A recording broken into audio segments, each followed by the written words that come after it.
But there's something bigger than all this, and that's the metaverse. And the metaverse is going to be this virtual universe that we're all going to get to live and explore and enjoy. 우리 채널에서 제가 항상 말씀드리는 게 있죠. 우리는 항상 기승전 클라우드. 이 모든 것들이 어떻게 보면 또 클라우드에서 쉽게 우리가 만들 수가 있어요.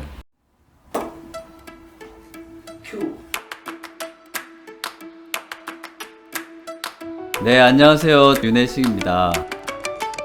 IT 트렌드를 알려드리는 채널입니다.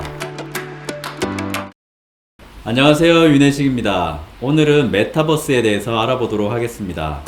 메타버스, 아마 요즘 뉴스나 인터넷에서 많이 들어보셨을 것 같은데, 메타버스는 메타라고 하는 초월이라는 단어랑 유니버스 두 단어가 만나서 만들어진 합성어죠. 그래서 메타버스. 그래서 이 메타버스를 우리가 보통 얘기를 할 때 현실 속에 있던 일들이 가상 공간으로 좀 더 확장된 개념, 혹은 가상 공간에서 일어나는 일들이 또 현실이랑 연결되는 개념으로 볼 수가 있어요. 아마 2000년대 초반에 여러분들이 기억나실지 모르겠는데 세컨드 라이프라고 하는 플랫폼이 있었어요. 거기에서 사람들은 자기 아바타를 가지고 뭐 서로 대화도 하고 물건도 팔고 그런 것들이 있었었죠. 그런 것들이 사실은 이제 계속 발전이 되어 오다가 왜 그러면 이 메타버스 단어가 최근에 갑자기 주목을 받고 있는지에 대해 한번 알아볼까요? 세컨드 라이프 같은 2000년대 초반에 그 붐이 있었던 것들도 어떻게 보면 메타버스의 전신이라고 볼 수가 있죠. 그리고 최근에 싸이월드가 조만간 메타버스 형태로 다시 시작을 한다고 합니다. 그래서 바로 우리가 2000년대 그 90년대 말에 붐이 있었던 싸이월드가 인터넷 환경에서 모바일을 잠시 주춤한 사이에 사실은 이제 문을 닫았지만 다시 이 메타버스를 통해서 이제 오픈을 하게 되면 사람들이 그 옛날 추억, 도토리 그런 것들을 통해서 우리가 서로 또 친구들도 다시 만날 수 있을 것들을 기대해 봅니다.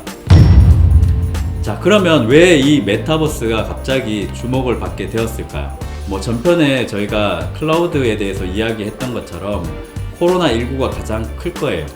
코로나가 전 세계를 뒤덮으면서 사람들이 학교도 못 가고 그리고 공연도 못 보고, 그죠?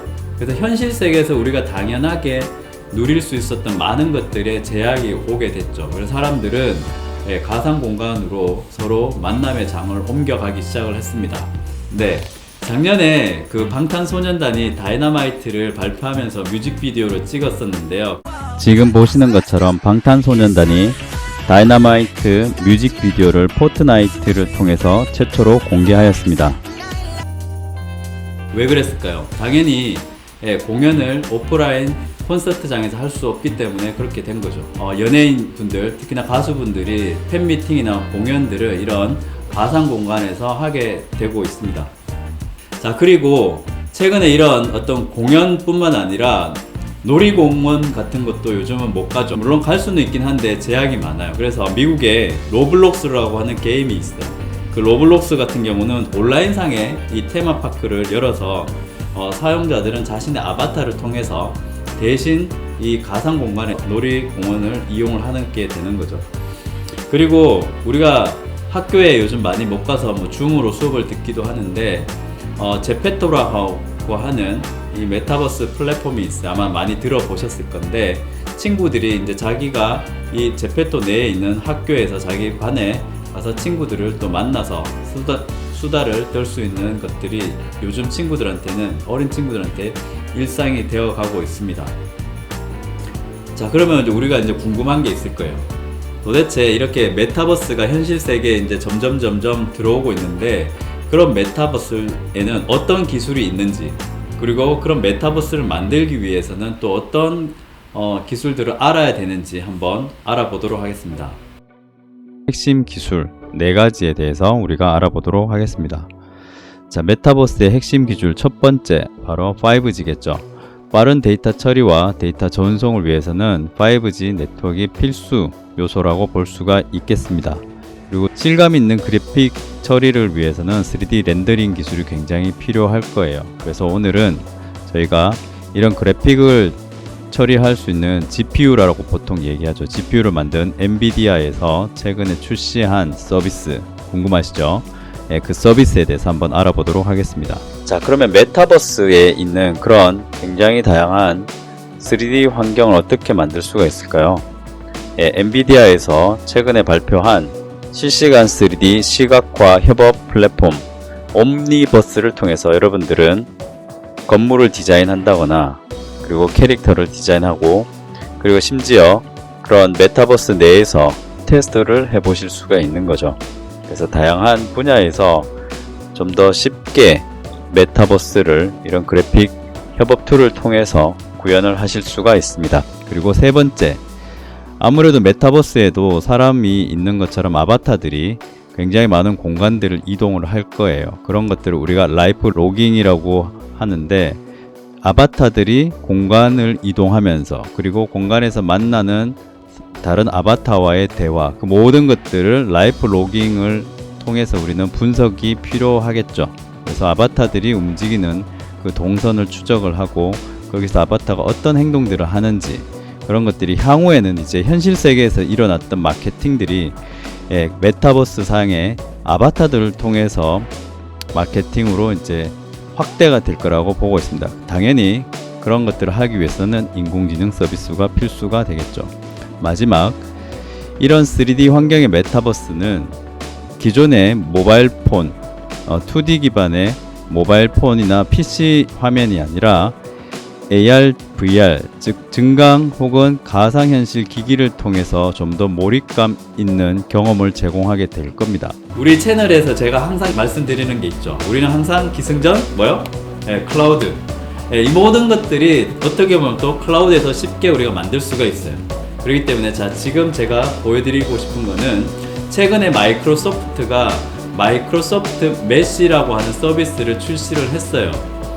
근데 이 마이크로소프트 메시와 기존의 어떤 다른 메타버스 플랫폼과의 가장 큰 차이점 중에 하나는, 기존의 어떤 메타버스 같은 경우는 온라인상에서 가상 공간이 펼쳐지는 거고, 이 마이크로소프트 메시 같은 경우는 증강현실 기술을 사용을 해서 우리가 지금 내 눈앞에 보이는 현실이랑 이 가상 공간이 합쳐진 증강현실 기반으로 이 메타버스를 이제 구현해 나간다라고 보시면 될 거예요. 자, 그러면 메타버스에서 몰입형 현실은 어떻게 우리가 만들어낼 수가 있을까요?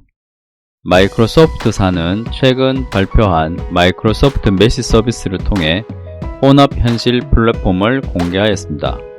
사용자들이 다른 지역에 있어도 서로 같은 공간에 있는 것처럼 느낄 수가 있고요. 또한 플랫폼과 디바이스 종류에 상관없이 3D 콘텐츠 혹은 메시가 구현되는 어플리케이션을 통해 상호 소통할 수가 있습니다.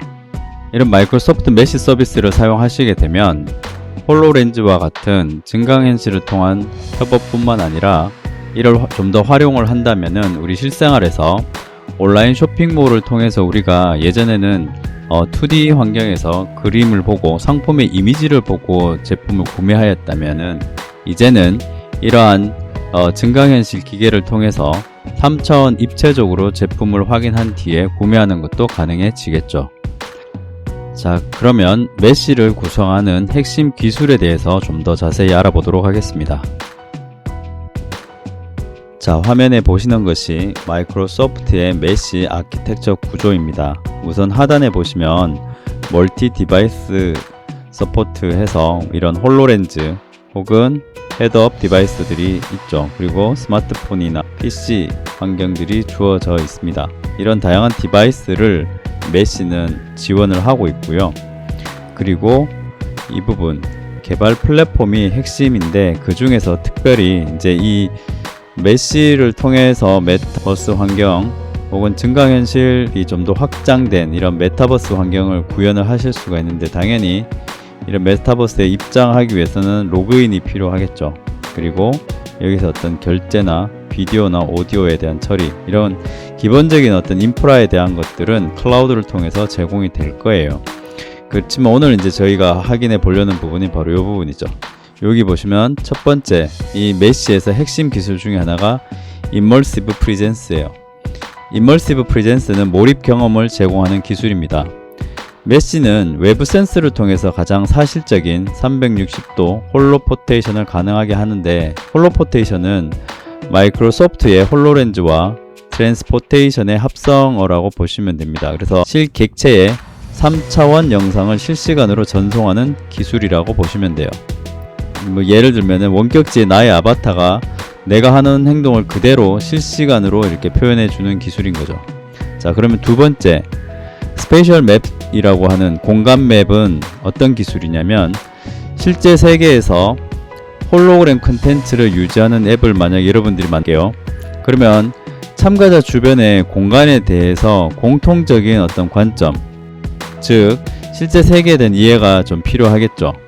시간과 공간, 장치에 따라서 지속적으로 또한 안정적으로 홀로그램을 배치하는 것이 정말 중요해지게 될 건데, 공간상에서 좌표를 정확히 표현해내는 기술이 필요한데, 그 기술이 바로 스페이셜 맵, 공간 맵이라고 보시면 됩니다. 자, 그리고 세 번째, 홀로그래픽 렌더링이라고 하는 기술이에요. 이거는 뭐냐면, 메쉬에서 3차원으로 모든 사물들을 이제 표현을 해야겠죠. 그래서 메쉬에서 렌더링을 하는 경우는 각 그 디바이스 내에 있는 앱에서 이런 렌더링을 처리할 수도 있고요. 그걸 클라우드 서비스를 통해서 여러분들이 렌더링을 하실 수도 있으세요. 그리고 마지막, 멀티 유저 싱크인데 좀 어려운 기술이라고 보통 표현을 합니다. 그래서 사용자의 동작이나 표현이 사용자가 동일한 물리적 공간에 지구 반대편에 있든 100ms 이하의 대기 시간으로 데이터를 처리하는 기술이라고 보시면 돼요. 굉장히 빨리 이게 처리가 돼야지 상대방이랑 내가 동일한 공간에서 뭔가 협업을 할 수 있다는 걸 느낄 수가 있는 거죠.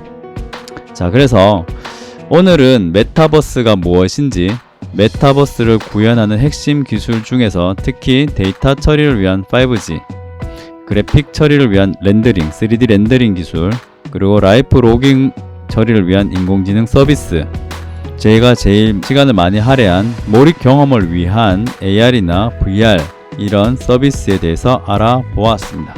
자, 근데 여기에서 한 가지 의문이 들 거예요. 메타버스를 좀 더 현실 속에서 사람들이 열광하는 궁극의 이유가 뭘까? 또 어떤 문제를 해결하고 싶어 할까요? 그걸 바로 저희가 다음 영상에서 메타버스와 궁합이 가장 잘 맞는 기술, 블록체인에 대해서 알려드리도록 하겠습니다.